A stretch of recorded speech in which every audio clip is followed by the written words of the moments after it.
Does adding salts to the ocean bring any change in taste of the water? Obviously not. Exactly. The same way you'll keep on pouring, the prospects in your funnel list will not get you an early sales. You'll have to understand the consumer behavior. This is the paradigm shift. This is the new birth of the market.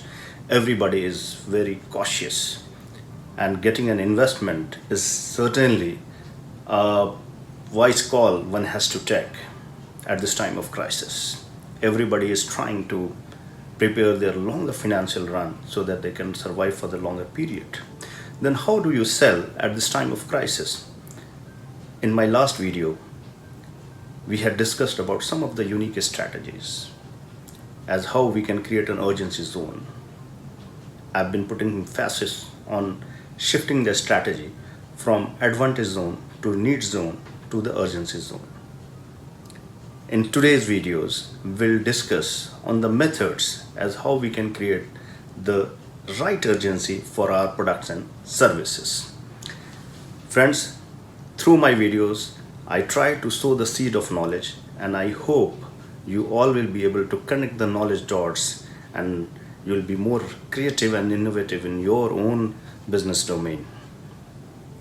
So let's get into the process, the method of creating an urgency zone for your product and services. Before we get into the methods, understand the buying behavior of the consumer. What actually engages a consumer or a buyer into a buying process? What exactly a salesperson or a consultant does in order to sell his ideas or the products or the concepts? This is nothing but a method of emotional massaging. This process is even easier at this point in time because at the time of crisis, people logical sense is bit low, emotional sense is very high. And when we say emotion could be mix of anything that we see. It could be happiness, it could be excitement, it could be anger, it could be sadness, it could be kindness. You need to hit the right chord genuinely and sincerely so that it benefits the customers, it helps them to take the decisions. When I sum up the whole emotional attributes, there are two factors which works well for the salespeople or for the businessman in order to get the wider range of audiences. One is the risk aversion, other is the loss aversions. Risk aversions, most of us would try to avoid risk factor. We won't like to lose anything at this point in time. You need to check with the customers if they are at a higher risk with less investment, or you can mitigate their risk factor with your products or solution or offering. People will be happily investing in your product or the solution. The other method is the loss aversions. Loss aversions, nobody at this point in time is willing to take losses because loss at this point in time is 10 times more impactful.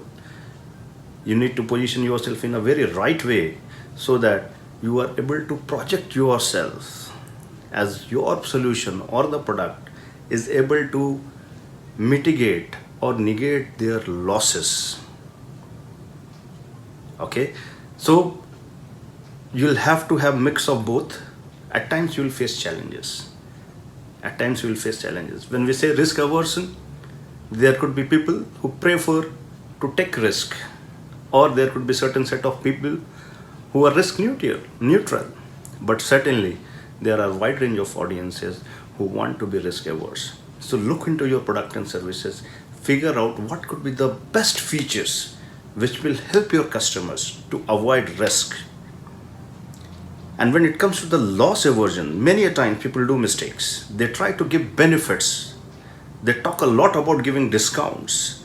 They talk a lot about giving offers. But do you feel it is working for you at this point in time? No. It is same like, understand, I'll just take a very small example. Nobody would like to lose their savings, but they can certainly compromise on their earnings because saving is a security, is an assurance.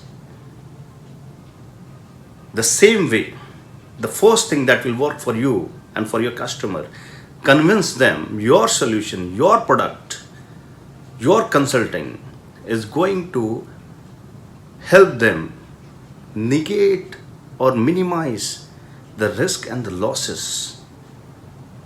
They will certainly invest in you. The second approach that you need to take is to convey the cost and the investment in a very smart way. Everybody is after cost cutting.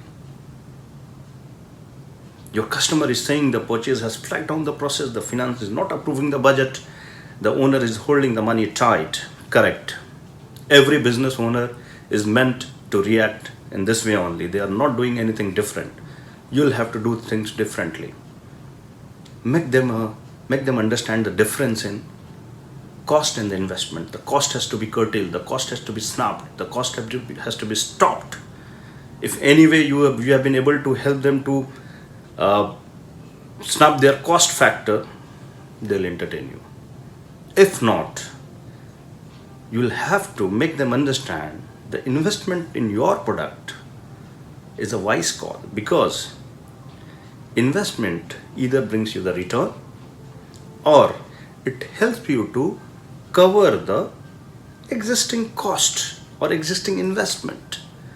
If a company is paying salary to its people, they understand the business is not there, but still they are paying them salary because they want to save their years-old establishment process and their investment. So it is an investment to protect their investment. So these are some of the attributes. If you bear in mind, you will be able to convince your customers in a very shorter span of time, and it will help you in the fastest selling. I hope you like this video. If you liked it, and if in case you have any question in specific, you can write to me in the comment box. I'll try to reach to you through comments or through emails or through any other media. Thanks for watching the videos. Have a great day.